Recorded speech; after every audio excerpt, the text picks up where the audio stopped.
নমস্কার, welcome to my channel competitive English with PB sir.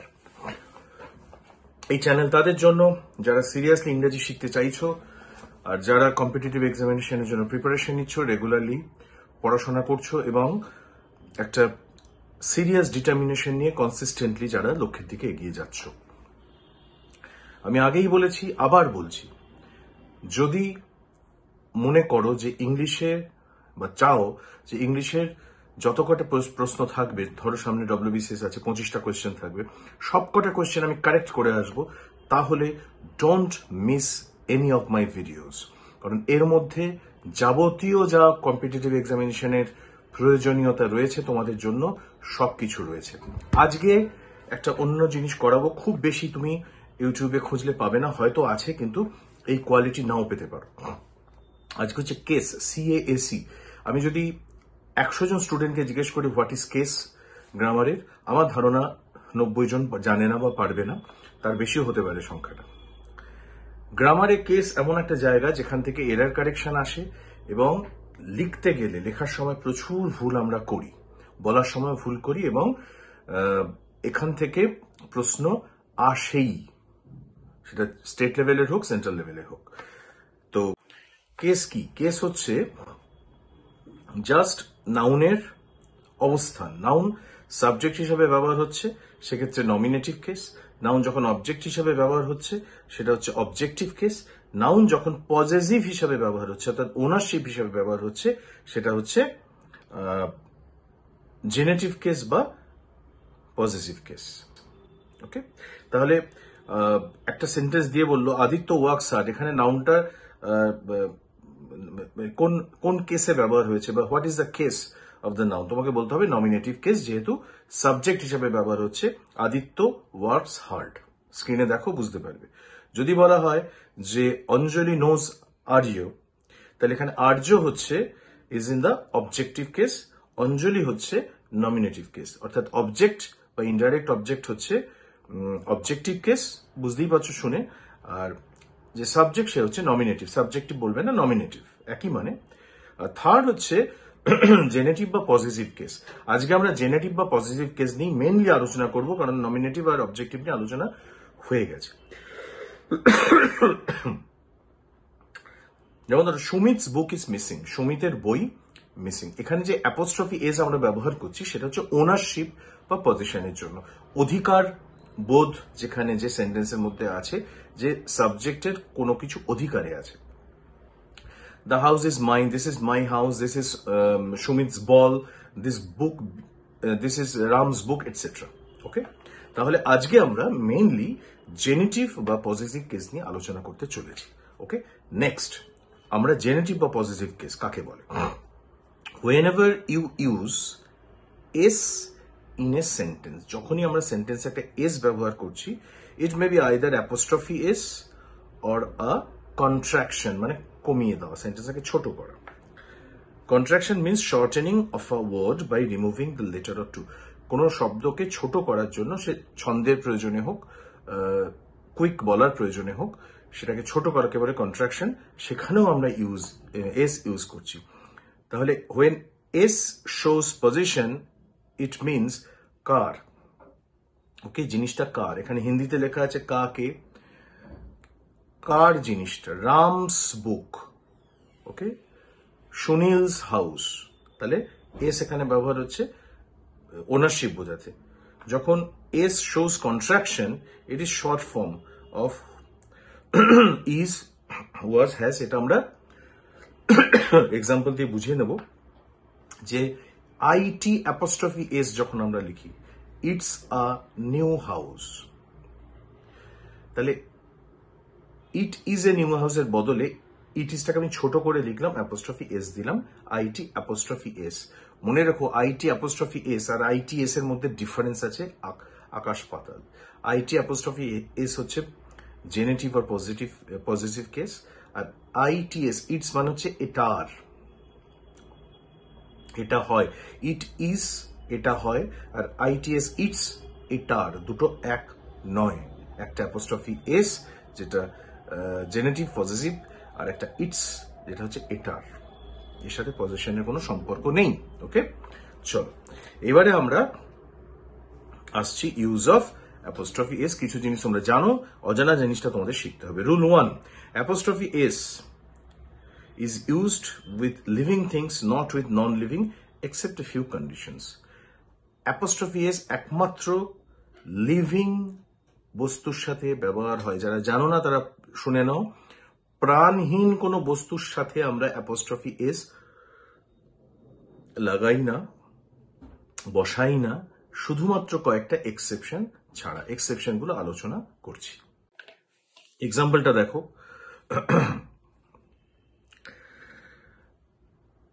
The tables leg is broken. টেবিলের পায়া ভেঙে গেছে বলতেই পারি, কিন্তু এটা ভুল। টেবিল যেহেতু একটা ইনঅ্যানিমেট অবজেক্ট, কোনো প্রাণ নেই, সুতরাং অ্যাপোস্ট্রফি এস লাগানো যাবে না, বলতে হবে leg of the table is broken. পরিষ্কার? Next, the page of the book, the pages of the book are torn. বইয়ের পাতাগুলো ছেঁড়া। This is correct sentence. যেহেতু page of the book inanimate object, life নেই, সুতরাং এখানে অ্যাপোস্ট্রফি আমি লাগাতে পারবো না। আমরা বলতে পারবো না দ্য পেজেস অ্যাপোস্ট্রফি এস, পারবো না। Sachin's bat is very heavy. সচিনের ব্যাটটা খুব হেভি। কারেক্ট সেন্টেন্স, কারণ সচিন তেন্ডুলকর একজন মানুষ, তার সাথে এস যোগ হবে। D, the buildings premise are very big. Building এর যে এরিয়াটা অনেকটা বড়, এটা আমরা বলতে পারবো না, কারণ বিল্ডিং ইনঅ্যানিমেট, বলতে হবে the premise of the buildings, the premises of the building are big. তো এইটা হচ্ছে বেসিক রুল। আমার ধারণা এটা তোমরা অনেকেই জানো, এটার মধ্যে নতুন করে কিছু বলার নেই। কিন্তু এক্সেপশন কোথায়? কোথাও যদি বলা থাকে, এক্সাম্পলের দিকে তাকাও, the earth's thirst can't be quenched. Okay, now একটা জিনিস মাথায় রাখো, এখানে আমরা earth's thirst can be quenched, পৃথিবীর তৃষ্ণা আমরা মেটাতে পারবো না। এখানে আর্ট তো একটা ইনঅ্যানিমেট অবজেক্ট, মানে প্রাণ নেই, সেক্ষেত্রে এস কেন বসলো প্রশ্নটা আসবে। এটা হচ্ছে একটা পোয়েটিক সেন্টেন্স। এখানে আর্থকে পার্সোনিফাই করা হচ্ছে। পার্সোনিফাই মানে হচ্ছে যখন কাব্যের স্বার্থে গভীর কোনো মানে সামনে আনার স্বার্থে কোনো ইনঅ্যানিমেট অবজেক্টকে আমরা প্রাণ দান করি। আমরা বলি না দেওয়ালেরও কান আছে, সেক্ষেত্রে এরা মানুষের মতো, লিভিং বিইং এর মতো ব্যবহার করছে। সেন্টেন্সটা পড়ে তোমায় বুঝতে হবে। ওকে, বৃষ্টির গান শুনছি। এখানে বৃষ্টি কিন্তু ইনঅ্যানিমেট অবজেক্ট নয়, অ্যানিমেট, ওটা লাইফ আছে, সেখানে আমরা এস ব্যবহার করতে পারি। যেমন nature's Fury will destroy everything. নেচারের যে প্রকৃতির যে রাগ, সেটা কিন্তু সবকিছু, ক্রোধ সবকিছু ধ্বংস করে দেবে। এখানে প্রকৃতির ক্রোধ, ক্রোধ তো লিভিং মানুষের হয়, সুতরাং প্রকৃতি এখানে লিভিং বিইং এর মতো ব্যবহার করছে বলে এখানে এস আমরা ব্যবহার করব। Deaths IC hands will not spare anyone. মৃত্যুর যে অত্যন্ত শীতল হাত, তা কিন্তু কাউকেই ছাড়বে না। অর্থাৎ মৃত্যু সবার জন্য ওয়েট করে বসে আছে। এখানে মৃত্যু কিন্তু পার্সনিফাইড হচ্ছে। So personification is another important figure of speech that you should know. এখন ফিগার অফ স্পিচও পরীক্ষায় আসছে। ক্লার্কশিপ পরীক্ষায় ফিগার অফ স্পিচ এসেছিল স্টেটে, ওয়েস্ট বেঙ্গলে। সুতরাং পার্সনিফিকেশনটা একই সঙ্গে শিখে না। আমি ফিগার অফ স্পিচ নিয়ে ডিফারেন্ট ভিডিও বানাবো, 30 থেকে 35টা ফিগার অফ স্পিচ শিখিয়ে দেবো, ঠিক আছে? কিন্তু আজকে জেনে নাও যে যেখানে ফিগার অফ স্পিচ অর্থাৎ পার্সনিফিকেশন যেখানে ব্যবহার হচ্ছে, whenever any inanimate object is personified for the sake of poetic effect অথবা in order to express some deeper meaning, সেখানে কিন্তু নাউনের বদলে আমরা এস ব্যবহার করতে পারছি। অ্যাপোস্ট্রফি এস ইনঅ্যানিমেট অবজেক্টের ক্ষেত্রেও পারছি, যেখানে তাকে প্রাণদান করা হচ্ছে, তাকে লিভিং বিইং এর মতো দেখা হচ্ছে। আরেকটা লাস্ট এক্সাম্পল দেখো, the trauma centre is at stone's throw. The trauma centre is at stone's throw.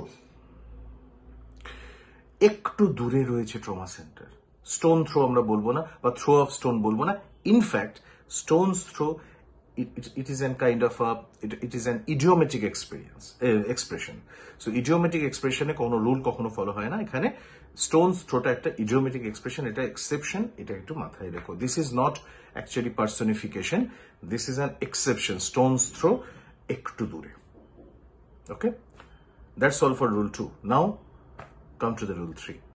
Rule 3 তে দেখো, if a noun ends with s or ce or apostrophe, if a noun ends in s or ce, apostrophe is used after s or ce to show position and don't use another s after it.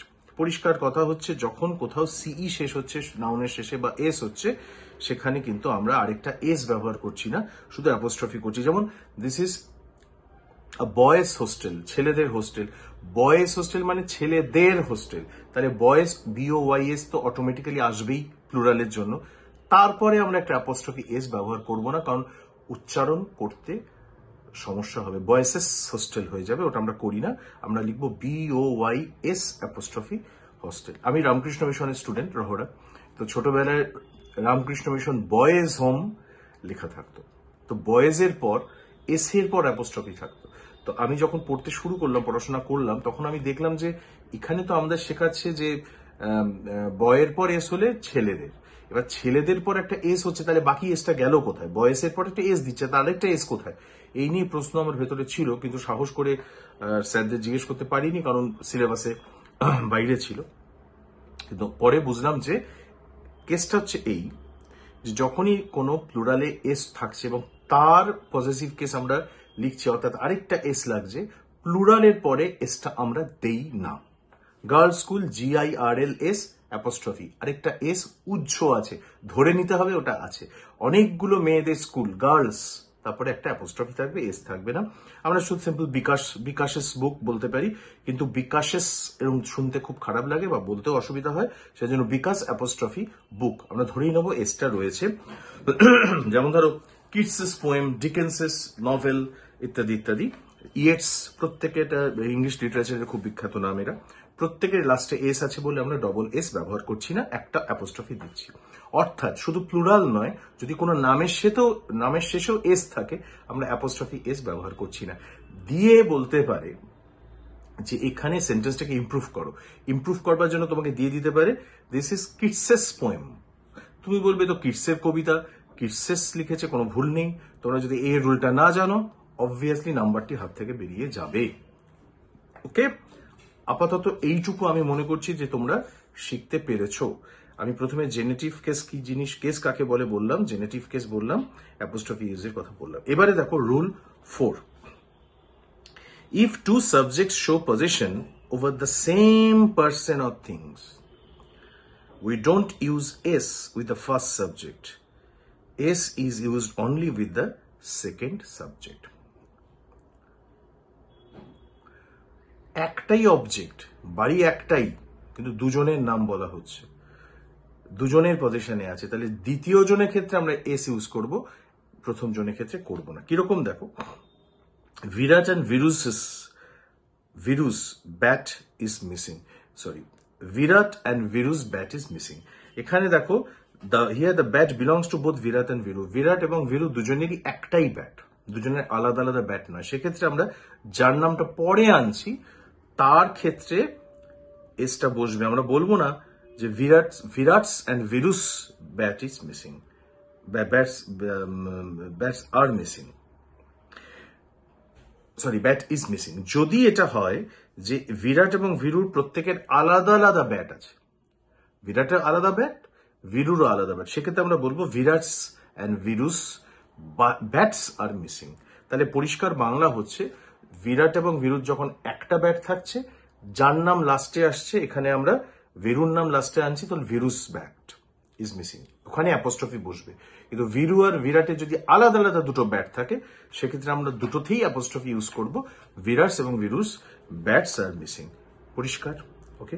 Soumya and Gaurav's father is an advocate, অর্থাৎ সৌম্য এবং গৌরবের একজনই বাবা, লাস্টে গৌরব আসছে, তার ক্ষেত্রে apostrophe বসছে। কিন্তু যদি বলি Ashu's and Rabi's jobs are in different cities, তাহলে আশুসের একটা জব এবং রবির একটা জব, আশুর একটা জব, রবির একটা জব, দুটো আলাদা আলাদা জব, দুটো জায়গায় রয়েছে।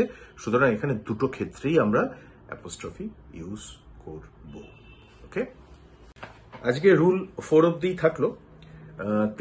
4টে রুল শেখালাম, 4টে রুল 4 রকম। প্রথম রুলে বলা আছে যে কোথায় অফ আসবে, কোথায় অ্যাপোস্ট্রফি এস আসবে, পার্সনিফিকেশন, তার এক্সেমপ্শন গুলো বলা আছে, যার এক্সেপশন গুলো বলা আছে। এক্সেপশন গুলো রুল 2 তে রয়েছে।